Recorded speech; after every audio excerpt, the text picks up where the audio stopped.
नमस्कार, incredible Bharat news live में आपका स्वागत है। दोस्तों, उत्तर प्रदेश की पुलिस इस वक्त काफी एक्टिव दिखाई दे रही है। गाजियाबाद से 6 आतंकवादियों को पुलिस ने अरेस्ट करा है। आपको बता दें, गाजियाबाद में हम कह सकते हैं कि पहले गाजियाबाद आतंकियों का गढ़ रहा। पहले भी यहाँ पे बहुत सारी वारदातें सामने आती रही, लेकिन जिस तरीके से योगी आदित्यनाथ की पुलिस, उत्तर प्रदेश की पुलिस आतंकवादियों के लिए काल बनकर सामने आई है, तो इसी सिलसिले में पुलिस ने यहाँ से 6 आतंकवादियों को गिरफ्तार करा है, जो जैसे मोहम्मद से जुड़े हुए थे। सोशल मीडिया के थ्रू जैसे मोहम्मद के आतंकवादियों से कनेक्शन में थे। और आपको बता दें, ये आतंकवादी जो ऐप है, सिग्नल ऐप और रॉकेट ऐप, इन ऐप्स के माध्यम से पाकिस्तान से कनेक्ट थे। और आपको मैं इन आतंकवादियों के नाम सिलसिलेवार तरीके से बता दूं, ये गाजियाबाद के थाना मसूरी पुलिस ने इनको गिरफ्तार करा है। इसमें सावेज उर्फ जिहादी, आप देखिए नाम ही कितना खतरनाक है, जिहादी। एक ये है इकराम, एक पकड़ा गया है जावेद, जुनेद, फरदीन और फजरू। ये 6 आतंकवादी पकड़े गए हैं और इनकी तलाश पुलिस को काफी समय से थी। और आपको एक और बड़ी बात बता दूं, जो आतंकवादी नाहल गांव से पकड़ा गया है जावेद, उसका उसका चचेरा भाई 26 साल पहले 22 दिसंबर 2000 को लाल किले पर जो फायरिंग हुई थी, जिसमें 3 पुलिसकर्मी मारे गए थे, उसका चचेरा भाई जावेद। तो आप ये देख लीजिए कि परिवार की जो लिंक है आतंकवादियों के, उनके परिवार के लोग आतंकी घटनाओं में शामिल रहे हैं। और ये लोग किसको फॉलो कर रहे थे? ये लोग फॉलो कर रहे थे फरोख्तुल्लाह गोरी। ये वो व्यक्ति है जो अक्षरधाम हमले का आतंकी है, अक्षरधाम हमले में शामिल था और ये भी इस वक्त पाकिस्तान में है। तो इतने खतरनाक आतंकियों को ये फॉलो कर रहे हैं। तो इस पूरे घटनाक्रम को बहुत हम कह सकते हैं कि बारीकी से देखने वाले और आतंकियों को हमेशा से एक्सपोज करते रहे। हमारे साथ में अनिल यादव जी, खुद वरिष्ठ पत्रकार भी है और सामाजिक कामों से भी जुड़े हुए हैं। अनिल जी, जिस तरीके से इतनी बड़ी गाजियाबाद पुलिस को सफलता मिली है, 6 आतंकियों का पकड़ा जाना, इसको आप किस तरीके से देखते हैं? देखो, ये एक बड़ी सफलता है पुलिस के लिए और बहुत बड़ी कार्रवाई कह सकते हैं आप पुलिस की से। पुलिस ने बहुत ही उत्कृष्ट कार्य ये किया है, क्योंकि पिछले मई 2025 में भी इसी गांव नाहल में जब नोएडा की एक पुलिस एक आरोपी को गिरफ्तार करने आती है, वो भी बहुत बड़ा हिस्ट्री सीटर था और गाड़ियां, जो चोरी की गाड़ियां उन्हें काट कर बेचता था। जब पुलिस को उसका इनपुट मिला और उसे गिरफ्तार करना है, नाहल की घटना बता रहा हूँ, ये हमारी मैगजीन है, इसमें पूरी कवर स्टोरी छपी थी इसकी। इस सिपाही को बहुत बेदर्दी से वहीं गोली मारकर हत्या कर दी थी।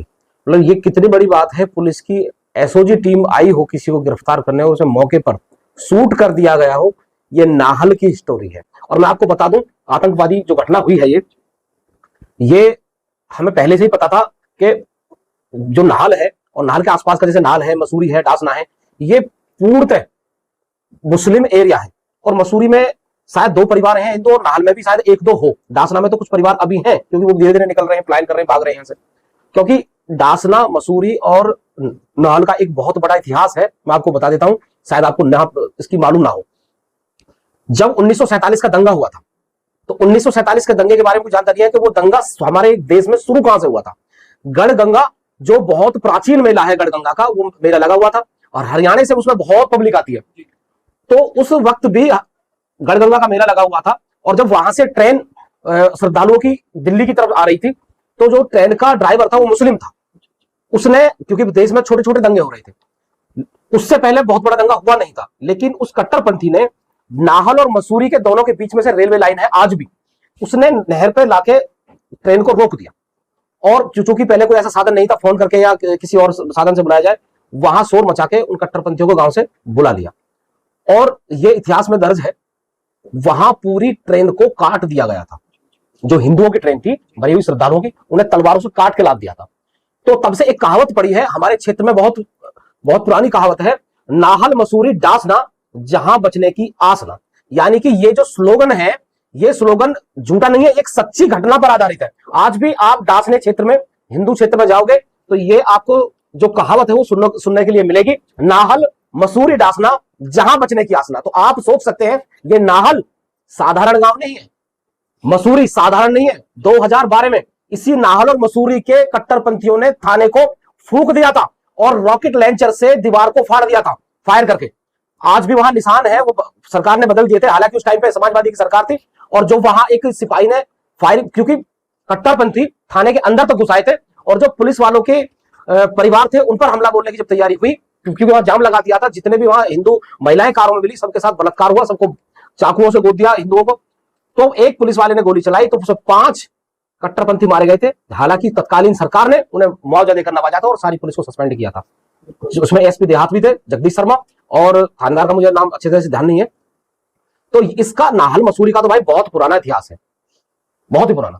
सर, जिस तरीके से आप कह रहे हो कि जिस तरीके से आपने बताया कि 1947 में भी हमारी ये नाहल की धरती हिंदुओं के खून से रक्त रंजित हुई थी, और जो यहाँ के विशेष धर्म के समुदाय के लोग हैं आज भी उसी धर्रे पे चल रहे हैं, हिंदुओं का जीना मुहार हो रखा है यहाँ पर। तो जिस तरीके से ये पकड़ा गया है, आप इसको कैसे देखते हैं कि ये 6 जो है लोग, 6 जो लड़के हैं, ये किस तरीके से, जैसे मोहम्मद की लोग वीडियो देखते थे और बड़े टॉप आतंकी जो पाकिस्तान से कनेक्शन रखते हैं और भारत को जिन्होंने कई बार हम कह सकते हैं कि रक्त रंजित करा है, उन सब लोगों के नक्शे कदम पे चलते थे। और इसमें खास बात ये कि कुछ युवा जो 6 पकड़े गए उसमें से कुछ लोग तो अच्छे पढ़े लिखे भी थे, तो पढ़ा लिखा डॉक्टर, जिस तरीके से हम देखते हैं कि लाल किले में डॉक्टर फट गया, और बहुत सारे पढ़े लिखे लोग को फट रहे हैं, ये सिर्फ धर्म के नाम पे फट रहे हैं, जिहाद के नाम पे फट रहे हैं? ये जिहाद के नाम पे फट रहे हैं। और एक सबको एक बात ध्यान रखनी चाहिए, जितना पढ़ा लिखा मुस्लिम होगा, यानी कि जितनी उसकी उच्च डिग्री होगी, वो उतना ही बड़ा जिहादी होगा। ये कॉन्सेप्ट क्लियर होना चाहिए हिंदू के अंदर, उतना ही बड़ा कठमुल्ला होगा वो। क्योंकि हम सोचते हैं, क्योंकि एक नैरेटिव फैलाया गया है समाज में कि यार अशिक्षित है, शिक्षा का अभाव है, इसलिए ये लोग जो है इस तरह की बात करते हैं, बिल्कुल गलत है।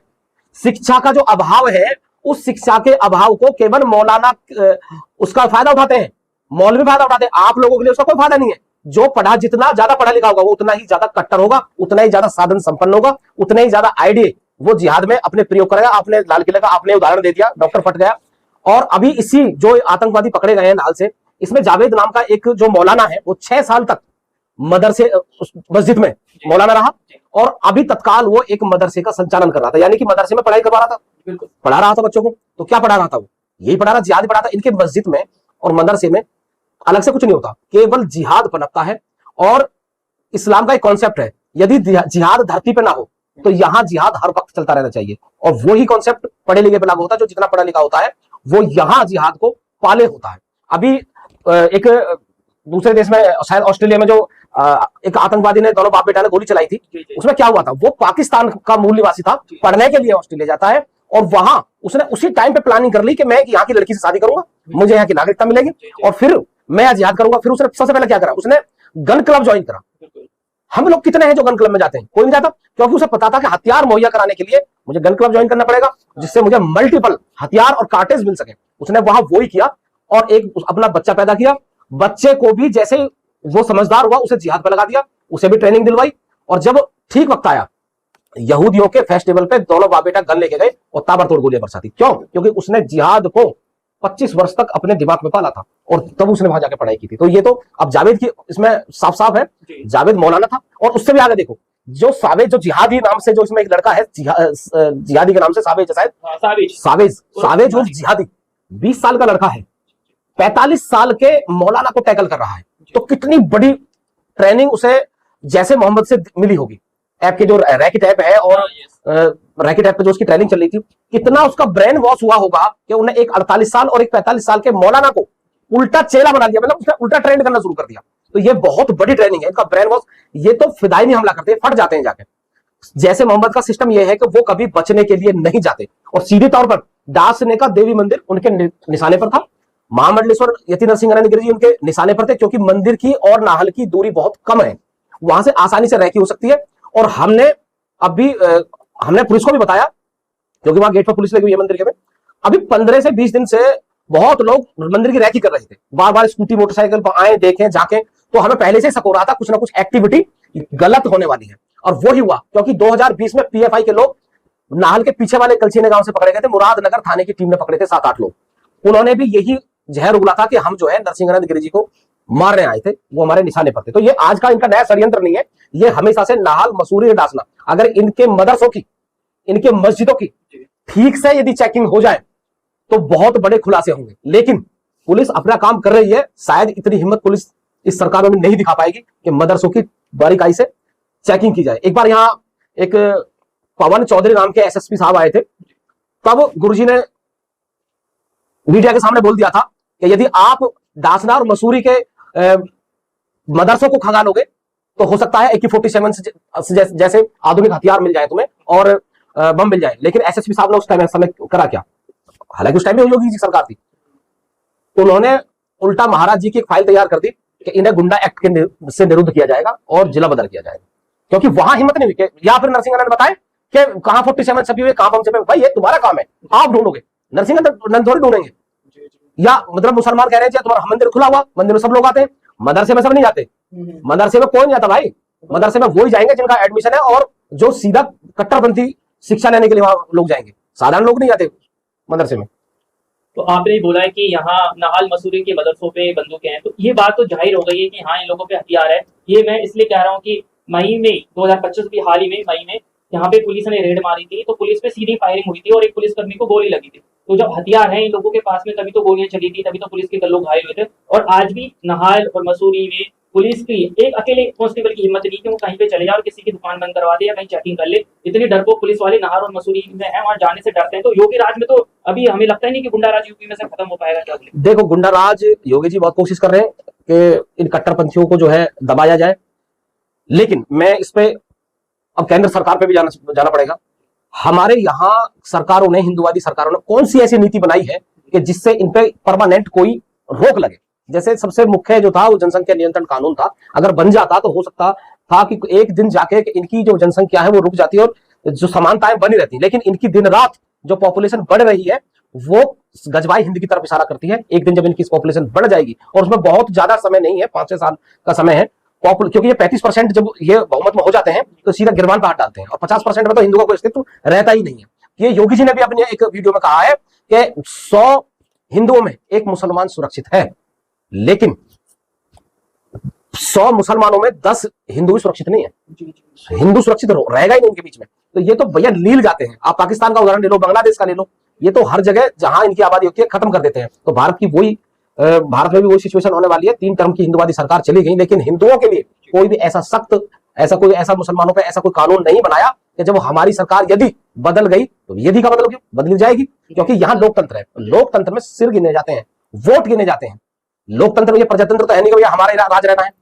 जब वोट उनकी होंगी तो सरकार उनकी होगी, आप रोक ही नहीं सकते। और एक बार इस देश का प्रधानमंत्री मुसलमान बना तो ये जो आप नाहल वाली घटना पर रो रहे हो ना, ये हर गांव से, हर मोहल्ले से ऐसे आतंकवादी निकलेंगे जो जैसे मोहम्मद और पता नहीं कौन कौन सा अरब खाड़ी जो देश है सबसे जुड़े निकलेंगे, और ये सारे देश को बहुत कम समय में खत्म कर देंगे।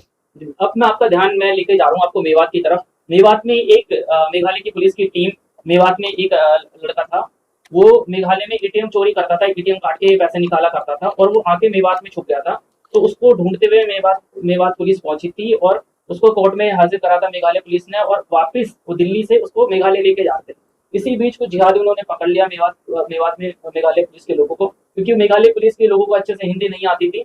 और जिस गांव में रोका गया था पुलिस कर्मियों को, तो जो आरोपी था जिसको पुलिस पकड़ के लेके जा रही थी, तो उसका गांव पास में ही था। तो लोगों ने पुलिस के साथ बदतमीजी करी।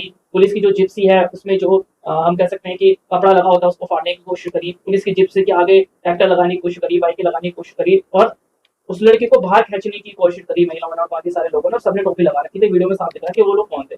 जब पुलिस अपने को वीरता पुलिस ने देखा तो हवा में फायरिंग करी।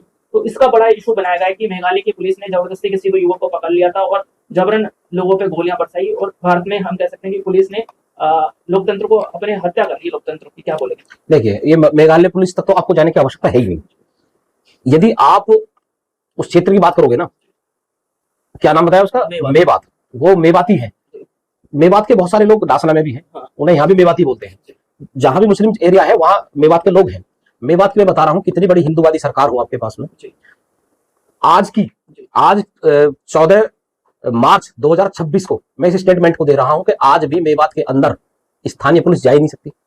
कितने ही हमारे रिश्तेदार जो ट्रांसपोर्ट का काम करते हैं, उनकी गाड़ियां में लोडेड, अगर लोहा लोडेड है या उसमें कुछ और सामान लोडेड है और वो चोरी हुई और मेवात के अंदर घुसी, गाड़ी नहीं मिली, गाड़ी नहीं मिली, गाड़ी कट गई, या पुलिस ने मना कर दी कि हम जाएंगे नहीं। किसी दलाल जो इनके एजेंट होते हैं उनके द्वारा कॉम्प्रोमाइज होकर गाड़ी अच्छे पैसे देकर गाड़ी वापस आती है। आज भी पुलिस की हिम्मत नहीं है मेवात के अंदर किसी भी पर भी, किसी आरोपी पर भी कोई कार्रवाई कर दे, जिंदा बच के नहीं आएगा।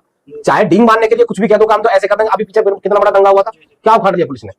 मेवात अपने आप में, हरियाणा के लोग कहते हैं कि जी हरियाणा बहुत सुरक्षित है। भाई हरियाणा से में जो मेवात है, मेवात अपने आप में सफिशियंट है पूरे हरियाणा को और दिल्ली को उजाड़ने के लिए। और दिल्ली का क्या हाल है वो तो माशाल्लाह आपको पता ही है। दिल्ली में जब भी दंगा होता है दिल्ली हमेशा पिटती है, आग जलती है दिल्ली में। वहां आईबी के अफसर मार दिए, समझे। तो दिल्ली का खुद का मामला खराब है। और मेवात की तो बात करो मतलब, मेघालय की पुलिस छोड़ो, भारत की जो है दिल्ली की और हरियाणा की मिलकर पुलिस भी मेवात का मुकाबला नहीं कर सकती। अभी सर बात मेवात की हो रही है तो बात मानू मानेसर की भी हो जाए।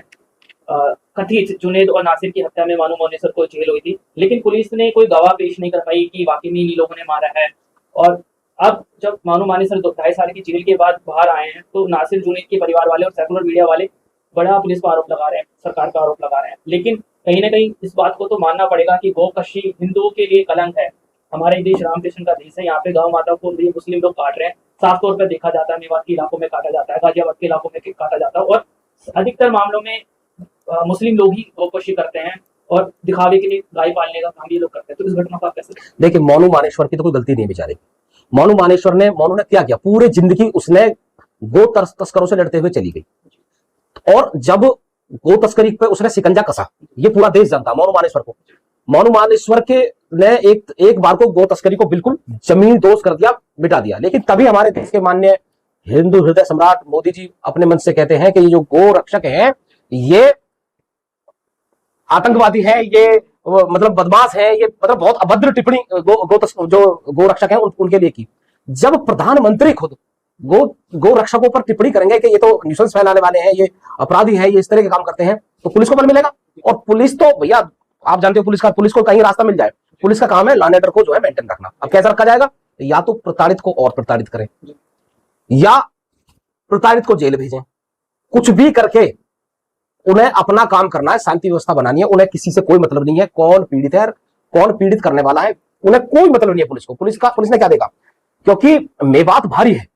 उस टाइम पर उन्होंने सोचा कि अगर जुनेद के और इसके दूसरे वाले के कातिल को ये जो जली हुई लाश मिली है इन्हें मोनू मानेश्वर में लगा दो, मोनू मानेश्वर जेल चला जाएगा, दंगा ठंडा पड़ जाएगा। ये हमारे यहाँ कई बार हो चुका है। 4 अक्टूबर 2025 को दासना देवी मंदिर पे 5000 कट्टरपंथियों ने हमला बोल दिया। तो यहाँ के जो सीपी थे वो थे अजय मिश्रा। अजय मिश्रा ने क्या किया, काम किया, अजय मिश्रा ने योगी जी को इनपुट दे दिया कि यहां तो महाराज जी ने खुद ईंट पत्थर फेंकवाए हैं मंदिर में और खुद से जो है ये न्यूसेंस क्रिएट करवाया, यहाँ तो कुछ ऐसा है ही नहीं, हिंदुओं से इन्होंने पत्थर फेंकवाए हैं। और योगी जी मान गए, ये बहुत बड़ी बात है। उन्होंने करा क्या, 3 नेताओं का, दासने के 3 मुस्लिम नेताओं का नाम प्रकाश में आया। उन्होंने छोटे छोटे जो मस्जिद के आसपास के जो लड़के थे वो भीड़ में सब, एक बार बताओ, जब वो जेल भेज रही थी पुलिस उन्हें वीडियो के आधार पर, तो वो क्या हिंदू थे मुसलमान थे? वो तो मुसलमान थे ना। एक तरफ पुलिस ये कह रही है कि ये तो महाराज ने खुद हिंदुओं से करवा रहा है, तो फिर आप उन्हें चिन्हित करके जो जेल भेज रहे थे वो कहां से भेज रहे थे?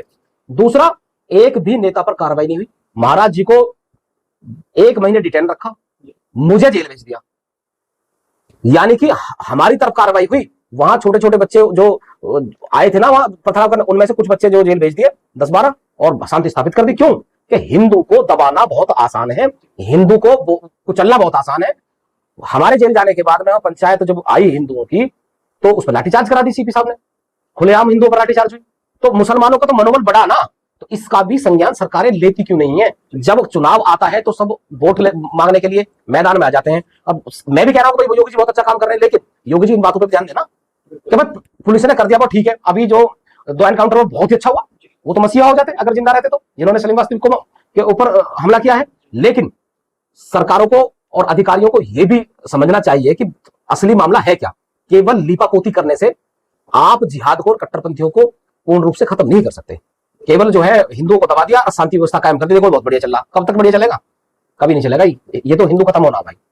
आप महेंद्र यदि नरसिंहानंद गिरी जी की बात कर रहे हैं, आपको बता दें महेंद्र जी दासना मंदिर के प्रमुख है और श्री पंच दशनाम अखाड़ा है उसके भी आप अध्यक्ष हैं। जो 6 अध्यक्ष नहीं, महामंडलेश्वर है, और जो 6 अभी आप आतंकवादी यहाँ से पकड़े गए हैं, तो गाजियाबाद थाने ने पकड़े हैं, उसमें से इन लोगों के जो टारगेट था इन 6 आतंकवादियों का, तो मुख्य टारगेट था कि महेंद्र जी को सरतंत्र से जुदा इनका करना था, क्योंकि जो इनपुट सामने आए थे तो सबसे प्रमुख नाम महेंद्र जी का था और बाकी लोगों के भी नाम थे गाजियाबाद में खासतौर पर कि इन लोगों का सरतंत्र से जुदा करना है। तो महेंद्र जी को तो देखिए बार बार धमकियां बार बार मिलती रही है और लोग दहलीज तक भी आए हैं उन पर अटैक करने के लिए, फिर भी उत्तर प्रदेश की सरकार सोई हुई है, उनको किसी प्रकार की सुरक्षा नहीं दे रही है। और जो लोग बार बार महेंद्र जी कह रहे हैं कि ये लोग इन्वॉल्व है, कुछ साक्ष्य दे रहे हैं, उन लोगों की गिरफ्तारी नहीं हो रही, उसको लेकर क्या करें? देखिए, महाराज जी आतंकवादी संगठनों के निशाने पर हैं, ये सरकारें भी जानती हैं, केंद्र सरकार भी जानती है और यूपी सरकार भी जानती है। जो भी आतंकवादी पिछले एक दशक से पकड़ा जा रहा है, यानी कि 2015 से 10 साल से 15-16 के बाद में जो भी आतंकवादी गतिविधि में लिप्त व्यक्ति पकड़ा गया है, उसने पहला नाम यति नरसिंह आनंद गिरी का बताया है कि मैं उसकी हत्या करने आया। 2019 में दिल्ली में जो पकड़े गए थे, उन्होंने भी जो है उन पर भगवा वस्त्र और पिस्टल पकड़ा गया था, उन्होंने भी गुरुजी का ही नाम बताया था। लेकिन केवल सरकार ने मतलब एक टाइम में एक गार्ड, एक सिपाही गुरुजी को दे रखा, यानी कि 2 सिपाही हैं, एक दिन का एक रात का। ये गुरुजी के पास सुरक्षा है। गुरुजी अपने अपने शिष्यों को साथ रखते हैं, वो एक अलग बात है। सरकारें शायद इसलिए उन्हें सुरक्षा नहीं देती क्योंकि उन्हें श्रेणी की सुरक्षा यदि मिल गई, और उन्हें तो केंद्र से सुरक्षा मिलनी चाहिए।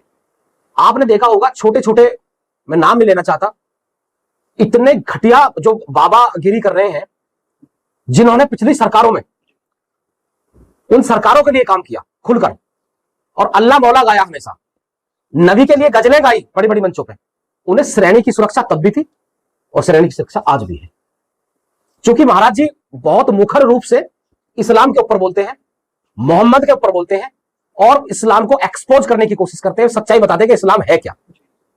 शायद इसीलिए उन्हें सुरक्षा नहीं दी जा रही, क्योंकि सुरक्षा, अगर श्रेणी की सुरक्षा मिल गई तो हो सकता है महाराज जी का कद और बढ़ जाए। हालांकि कद किसी सुरक्षा से बढ़ता नहीं है, महाराज जी का कद अपने आप में बहुत बड़ा है, और जूना अखाड़े के महामंडलेश्वर है, और हिंदुओं में जो उनकी छाप है सनातनियों में, वो बिल्कुल सबसे अलग है, वो बिल्कुल अराजनीतिक व्यक्ति है।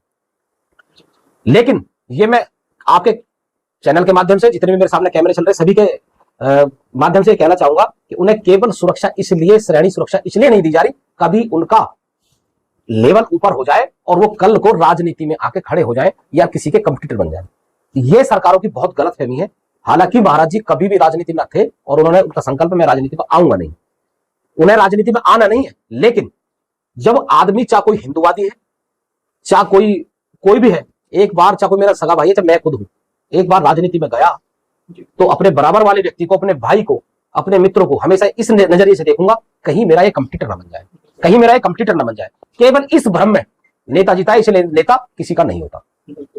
तो सर, हम गाजियाबाद की बात कर रहे हैं, और खासकर से ये नहाल गांव है, ये कट्टरपंथियों का गांव है, शुरू से ये गांव है। यहाँ पे हिंदुओं की आबादी आप कहेंगे कि उंगलियों पे गिनने लायक है, और यहाँ के जो हालात है, मदरसों की हालात है, मस्जिदों के हालात है, बहुत चिंताजनक है।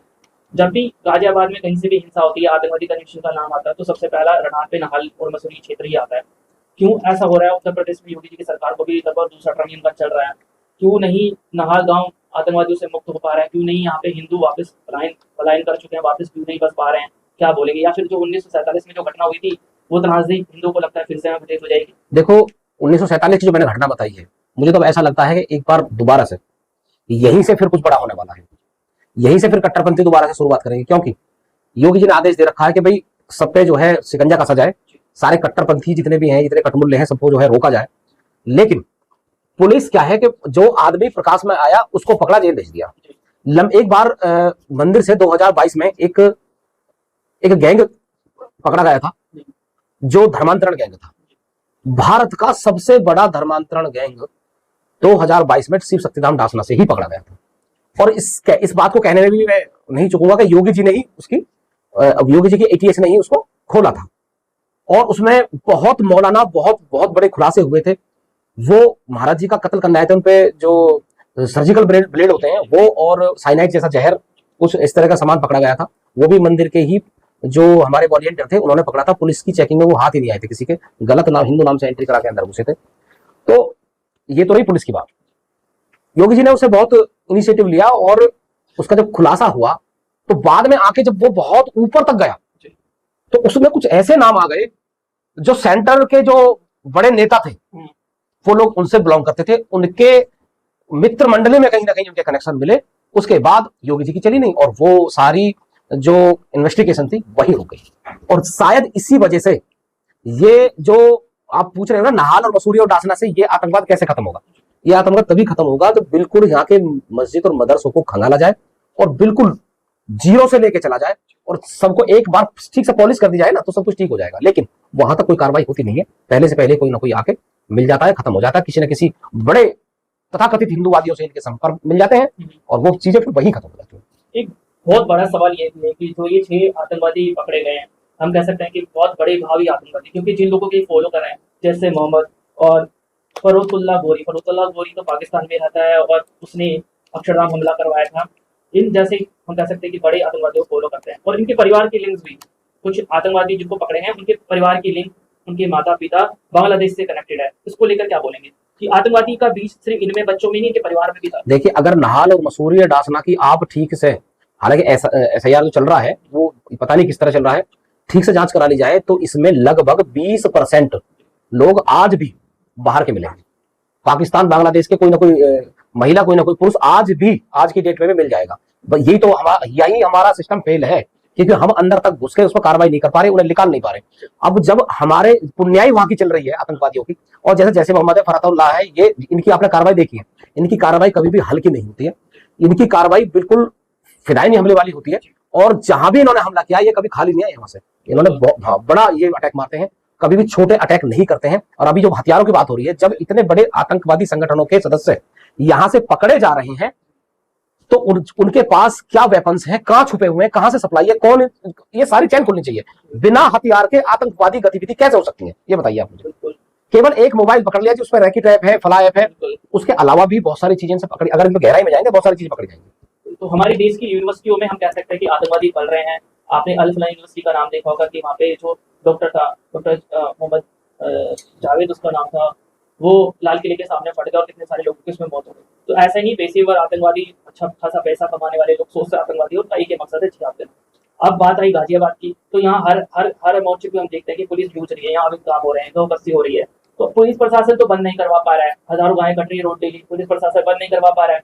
तो अब गौरक्षकों को सामने आना पड़ रहा है। अब गौरक्षक सामने आते हैं तो तथाकथित एक धर्म के विशेष के लोग उसमें शामिल होते हैं गौकशी में।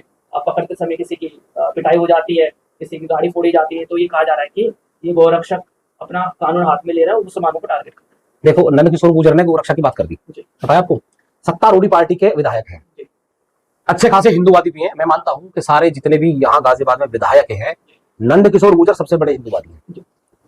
उन्होंने जब जो बीफ पकड़ा गया था, वो भी अजय मिश्रा के टाइम में पकड़ा गया था, जिस अजय मिश्रा ने मंदिर पे उल्टी कार्रवाई करी थी और हम लोगों को हिस्ट्री शीटर बना के गया है। मेरी सुरक्षा हटाई और हिस्ट्री शीटर बना दिया मुझे, जिससे कभी से सुरक्षा न मिला, इसे आराम से मार दिया जाए।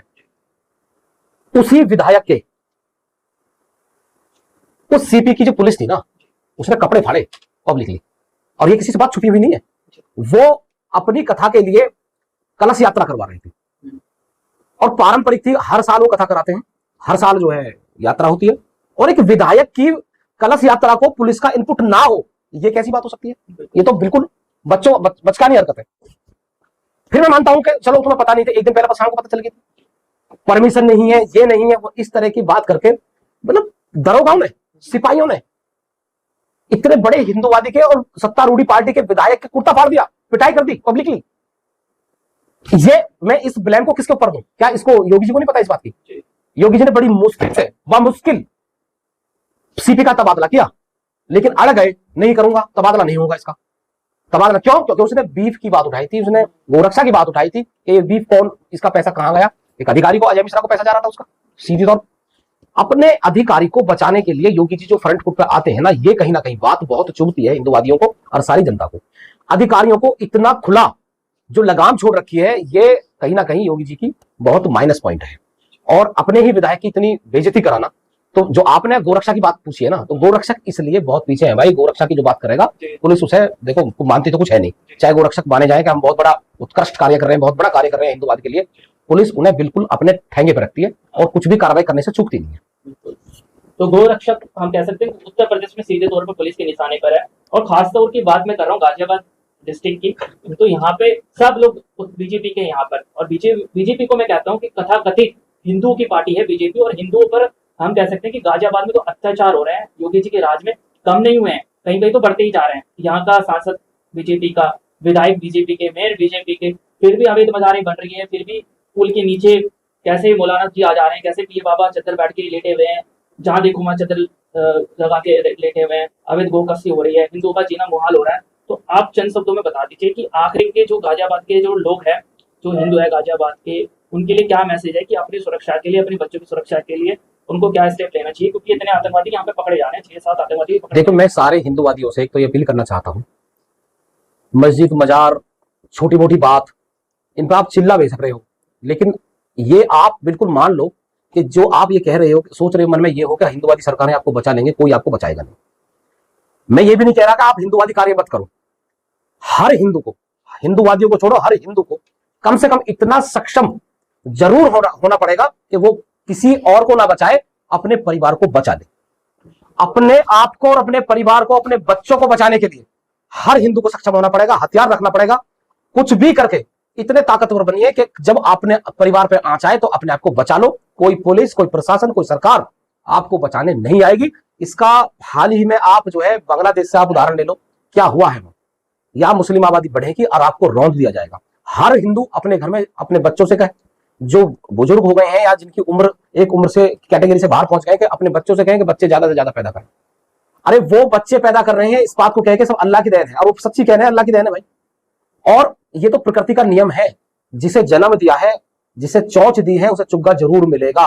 और अपने ही हिंदू परिवार देख ले, हमारी एक पीढ़ी ऊपर ही, 2 पीढ़ी ऊपर ही कितने कितने बच्चे थे, 10-10, 12-12, 15-15 बच्चे थे, कितने मजबूत थे और कितने आगे पहुंचे।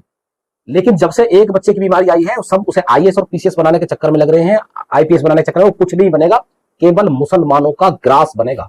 लड़कियां मुसलमानों की शिकार होंगी, लड़के ग्रास बनेंगे, मारे जाएंगे। इसलिए अपने परिवार को बच्चों से, हथियारों से मजबूत करो, किसी के ऊपर मत रहना भाई, ये मेरा संदेश है। तो जिस तरीके से स्थिति गाजियाबाद में बनी हुई है, तो हमें तो ये नहाल जो गांव है, ये तो हमें पाकिस्तानी लगता है, क्योंकि यहाँ हम रिपोर्ट करना चाहते थे। और जो 6 लड़के पकड़े गए हैं, आतंकवादी पकड़े गए हैं, उन लोगों के परिवार से हम संपर्क करना चाहते थे। लेकिन जो हमें इनपुट मिले हैं सोसाइटी से और बाकी लोगों से जो इनपुट मिले हैं, तो यहाँ पे ये सीधे तौर पे कहा गया है कि अगर आप यहाँ पे जाओगे, जो आतंकवादी पकड़े गए हैं उनके परिवार से संपर्क करोगे, तो जिंदा वापस आने के चांसेस ना के बराबर है। क्योंकि ये लोग पुलिस वालों को नहीं छोड़ते, पुलिस वालों की सीधी फायरिंग यहाँ पे आए दिन होती रहती है, तो हम जैसे पत्रकारों को कौन पूछेगा। और स्थिति बस से बदतर है। यहाँ पर उत्तर प्रदेश की सरकार को, मोदी जी की सरकार को कुछ इलाके आइडेंटिफाई देश के कर लेने चाहिए, जहाँ पर एक्स्ट्रा फोर्स लगाकर मदरसों की सफाई जरूर करनी चाहिए। सफाई जब होगी तो जरूर हथियार सामने आएंगे। ये बात मैं इसलिए नहीं कह रहा कि हम एक तरफा रिपोर्टिंग कर रहे हैं, मैं बिल्कुल सच बोल रहा हूँ। जिस तरीके से लाल किले पर आतंकी हमला हुआ, उसके बाद में हजारों टनों के हिसाब से अमोनियम नाइट्रेट पकड़ा गया, बहुत सारे हथियार पकड़े गए। अब ये 6 लड़के यहाँ से पकड़े गए हैं, तो ये सिर्फ 6 नहीं है, 36 भी हो सकते हैं। तो ये पुलिस और बारीकी से जांच करे, क्योंकि आने वाले जो समय है 2047 में हम विकसित भारत बनाना चाहते हैं। तो एक तरफ एक वर्ग 2047 तक गजवाए हिंद बनाना चाहते हैं भारत को। तो एक तरफा हम रिपोर्टिंग नहीं कर रहे हैं, हम जो सच है वही दिखाने का आपको प्रयास कर रहे हैं। हमसे आपने बात करी सर, और एकदम बिल्कुल आपने सच्चाई बताई, उसके लिए आपका बहुत बहुत धन्यवाद। हर हर महादेव।